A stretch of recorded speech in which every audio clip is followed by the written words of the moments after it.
This is Wolfgang von Latman from chaliceofimmortality.com, and today in this wonderful video I want to talk a little bit about why it is important to take a step back from mental and physical work every now and then.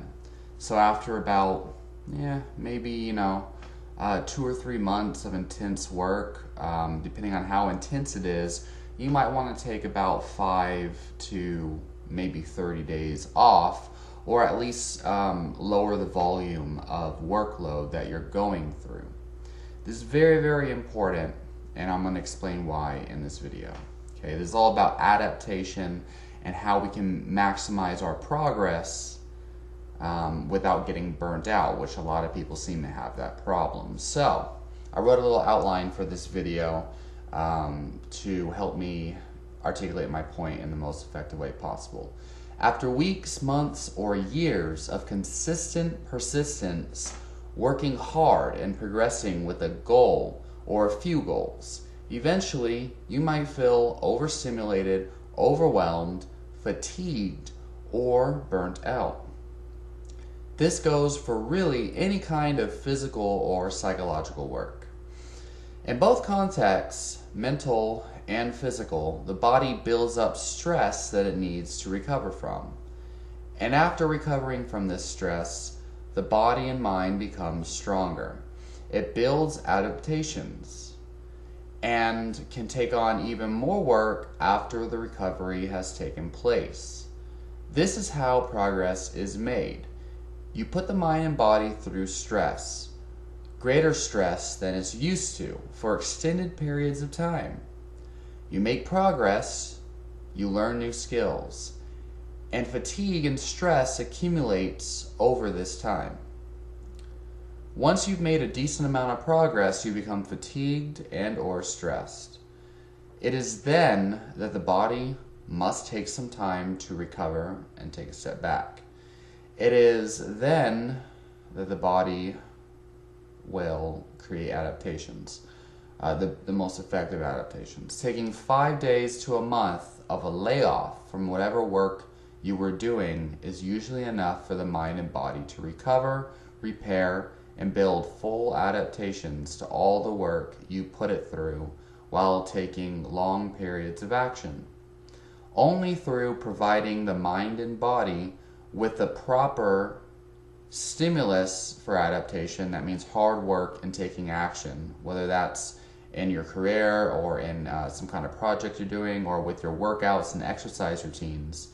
You need to take extreme action. Give the body something to recover from, and then provide the mind and body with the proper environment for recovery from the stress. That's when it actually builds the most significant adaptations. Now, there's a number of ways that you can help the body recover, and a number of different activities that you can do when you are taking this break, okay? It all depends on just how stressful the work is. If you've been working hard for years and you haven't really taken a vacation or much time off, you probably need a good 2 months or so of relaxation. And sometimes, the work isn't really that intense, isn't really as intense as others. And for if you're not really under a whole lot of stress and you haven't really been working that hard, you can kind of just take a step back. You can just kind of, instead of working 5 hours a day, you can work 1 hour a day. You can still work, just lower the stress load significantly. Let's lower your workload. But for most people, because that's just the society we're in, people think more is more. But in this case, less is more. Because recovery and breaks are extremely important, and you really can't go on and on and on without taking a break. That's how people get cancer and heart problems, even if they're eating healthy and whatnot. This is how relationships fall apart. This is just how our whole life and our health breaks down. It's really not worth it, no matter what our excuse is. The more intense the work, the more intense the recovery. okay?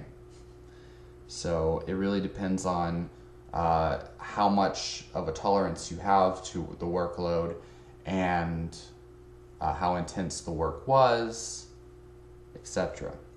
So sleep, rest, leisure activities, going to the park with your family, getting some sun, fun, all sorts of fun, even taking a week of just video games, eating and napping, doing all the things that we think are counterproductive, but in this case they actually can help us, and they're probably much better than just obsessing over, you're not getting any work done, like, laughter, putting your attention on other areas of your life that you might have neglected while you were spending long periods of time with intense focus mainly on those one or two things that you were progressing so much on, because the truth of the matter is, to make any significant amount of progress in anything, you have to invest almost all of your time in only one or two things at the very most, but usually just one thing needs to be intensely focused on for long periods of time to make progress. I mean, that's one reason why a lot of people don't make progress in anything, is because they just ejaculate all over the place. Like, their focus is all over. It's like Facebook scrolling, it's like junk food, it's going out and hanging out and getting drunk with people every night, or going out all the time and this and that. It's like, and then they might have a kid, or they might have a relationship, and they spend too much time with their partner, and partner gets bored of them because the relationship needs a break too. So you got to focus on one thing for a long period of time, but you also need balance anyway. And so this is a good time to focus on all those other things, and you can go out with your friends and stuff if that's what you want to do. So these are all ways of helping the body recover while also making progress in other areas of your life that are also critically important. So, going out with your friends and stuff like that is actually very important. It's very important to have a social life. But the problem is, you can't be going out more than once a week when you're focusing really hard on making progress towards something. It just isn't going to work that way. You need sleep, you need, to really balance all that out. Like, more than once a week is not a good idea, depending on what it is, but to really focus optimally and make efficient progress, like you've got to focus intensely on one thing at a time. But at the same time, going out with your friends is very important. Social life is very important. Your relationship is very important. Spending time with your kids is very important. Having your health on check is very important. So, all of these things, you can spend all the time in the world for like a week, a couple weeks, like a month, 2 months, however much time you really feel like you need, and however much time you really can take off. But it is very important to take off that time. You shouldn't let like money prevent you from that. Okay, you should strategically create a situation for yourself where you don't need to be killing yourself. So giving your body the right nutrients is also vitally important for the recovery process, no matter what you're recovering from. Whether that's just like a career, or working a night shift on something, or especially exercise, but also heavy mental work. Like if you're a content creator, if you if you're a software designer or something like that, nutrients for your brain is very, very important. You'll notice it's a lot easier to tolerate more work when you're giving your body those nutrients. And that means when you're working, you can't be snacking on sugar and high fiber crap that makes you bloated and gassy, like nuts and seeds and stuff that you're not even going to digest. You need to be consuming optimal fuel that supports your recovery. What you eat is going to definitely make or break your progress. So that's very important. You can check out any of my videos on nutrition to see more about how to actually eat healthy, because most people don't know what eating healthy actually means. So during this time, it is also extremely important to take the time to reflect and write about your experiences in a journal or a blog. Reflect on your progress, on what is working for you and what might need more work or improvements. Reflect honestly on your goals. Create new goals and see which goals you had set previously that you actually follow through with. Write out a strategy for the next cycle of work. Periodization. Periodize your work and rest cycles for maximum progress. Okay, so this reflection, periodization, and strategy, this will help you make 4 times as much progress as if you had not reflected, journaled, or strategized at all. Journaling and reflection is vitally important to our success and can literally make or break our long-term potential, absolutely. If someone does not take a break like this every few months or so, it's almost inevitable that they will burn out from boredom, exhaustion, stress, or misery. Progress will be so much harder to make. Health will go down the drain, and you will drain all of your resources. So not only will you be exhausted, you'll be burnt out, you'll feel miserable, you'll start getting more sick, more stressed, your relationships will fall apart. It's a very ugly thing to be working for long periods of time without a break. Like, you won't even be able to enjoy all the things that you've achieved or all the things that you have in your life if you're just constantly and even if you enjoy your work, that's another thing. Like, the work I do, I really enjoy myself. But it just, for me to reach my maximum potential and make progress any further, you get to a point where you just got to take a break and deload yourself.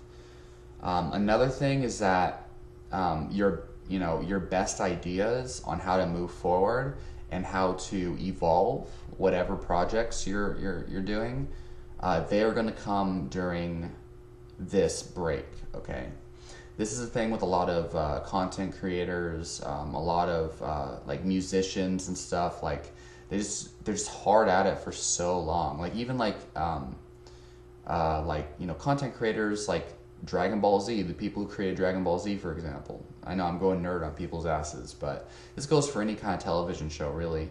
But like, Dragon Ball Z was going on and on and on for, years, for over a decade straight, and the series just got burnt out, and the head creator just got tired and just didn't want to do it anymore. So he took a long 20, 30-year break or whatever.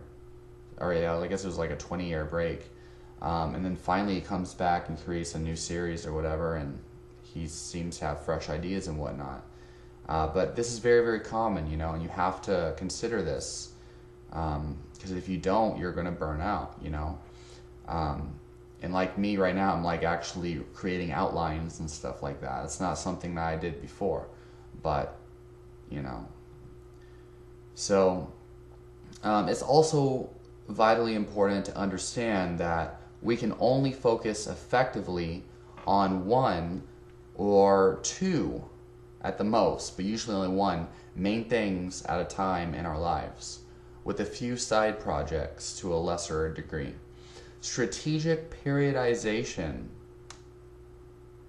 and goal setting is absolutely important to maximize your progress. This is also one main difference between the ones who succeed and the ones who fail. After a break, as I've outlined in this video with the reflection and everything else, the journaling, the strategy, you are likely to feel fresh, healthy, and energized, and will be able to tackle your ideas with fresh energy, fresh ideas, like you never believed was possible before. This is vitally important to achieving the best in every aspect of our life, including our career, our relationships, our exercise, any kind of project we're having, anything at all. Balance and rhythm is key. So if you like this video, post a comment down below. Let me know what you think. Let me know what you think about taking a break, or if you've ever felt this burnout before, or any time that you've actually taken a break like this and it's helped tremendously. Let me know your experiences, or if you think you might need a break in the future. And I'll be happy to talk to you very, very soon.